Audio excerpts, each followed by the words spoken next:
Hey. I hope that this video finds you well. I just got through grading our your counselor slash client intros, and I have to do this video. So I know what was said in the outline of the assignment, and that's the reason why I did a video, so you all could be clear of what is taking place in the assignment. They did not update the assignment as it should have been updated as I requested. So you all can have a better experience with this assignment. And I guess that's because we're not going to use Blackboard anymore. But anywho, with that being said, I that's why I gave you the outline of what I'm looking for in this assignment. A lot of people, even if you got a good grade, gave me TED Talk. And what I mean by that is you gave me all this information about the client, hobbies, what they like, where they from, all the things. And I didn't need that, right? So there were two ways that you could have completed this assignment. Way number one is that you created this assignment as the first counseling session. And that would have been a creative way, right? Creativity is definitely great when it comes to assignments in a group setting and giving that output. Some of you all gave us fictional characters, had the client be a fictional character and not give real information. Some gave real information, and that's fine. But I wanted real information, right? So I would have rather loved real information from the client because then when the client comes in to play another part, they know what they need to play, right? So if it's my information, then I won't have to think about now what you said in the first video. Who am I? How old am I? What am I supposed to be dealing with? Right? It's something that I already deal with. I can already be in touch with and I can already be vulnerable with, right?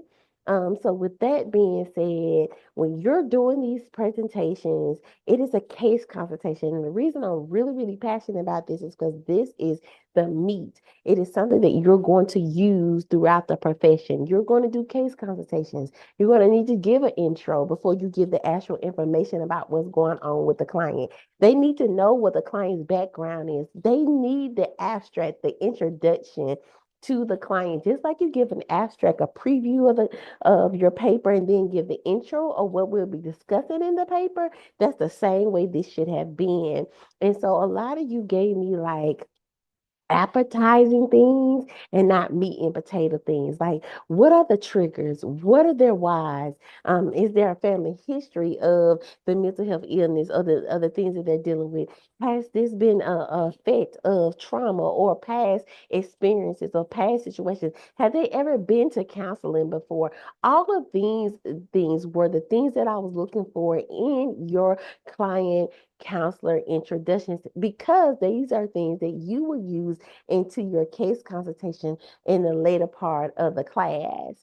Secondly, what you need to understand is when you give that information, it is the tune, the intentionality of those who are looking at your case consultation or listen to your case consultation to look for, right? To help you with. Oh, you said in your intro that this client dealt with some trauma because they were sexually abused by an uncle, right?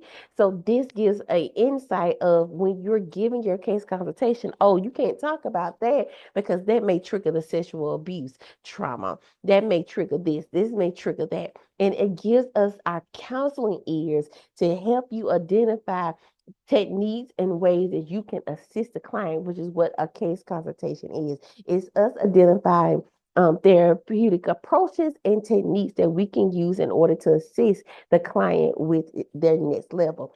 Also, bringing into a fruition what's their goal? What do they want to accomplish? Now, we know what we can accomplish, right? We can set a plan, but what does the client want to do to help them accomplish, to be accountable in this place? These are things that we need to ask in the introduction. Hey, client desires to only be anxious a little, or client desires to be able to get in the car, or client desires to go to a family function. Whatever it is, everything needs to be in your summarization of the client's perception with a little mixture of the client's perception. So these are things that you need to think about as you go into your case consultation. as you build out this project with your partner, you need to be in a place that you assess and reassess what is going on with the client and making therapeutic approaches and techniques. So, yes, this is things that I want to do. So, just to be clear, when you're dealing with a client, so if I'm introducing a client, for instance, hey, I have client Jane Doe. Client Jane Doe identifies as a Black female of um, using the pronouns she, her, hers. She is 16 years old and she resides in Birmingham, Alabama. Client states that she has dealt with a lot of discord within her family due to bullying in the family as well as school. Client has heard family members say that she does not belong and has felt constant rejection, which has caused a high attentionality to their self awareness and to their ability to be around people without feeling anxious. Client reports that she's not only just anxious, but she finds herself being depressed as she compares herself to peers. Client states that her mother does deal with depression and that her mother has suffered childhood trauma as well and some of that trauma has impacted how she is able to have a relationship with her mother. See, all of those things, those are counseling buzzwords. Those are things that I'm listening for. So when I go to the case consultation, I'm gonna be like, I'm gonna look for, okay, what's the relationship with the mama? Are they working on the relationship? Will we bring these case consultations in? What things do we need? Do we need to talk about the family system? Do we need to do some CBT and redirecting how her perception of being around people that everybody's not laughing and talking about her? Like all these things need to be in place. So these are things to really keep hold. I'm going to be a little bit passionate about this because this is your meat and potato. For those who are about to go into practicum, go into internship and practical internship, these are the things that you're going to really do and need, and we need to start working on them now. Hope you all have a great weekend, and we'll talk soon. Have a good one. Bye.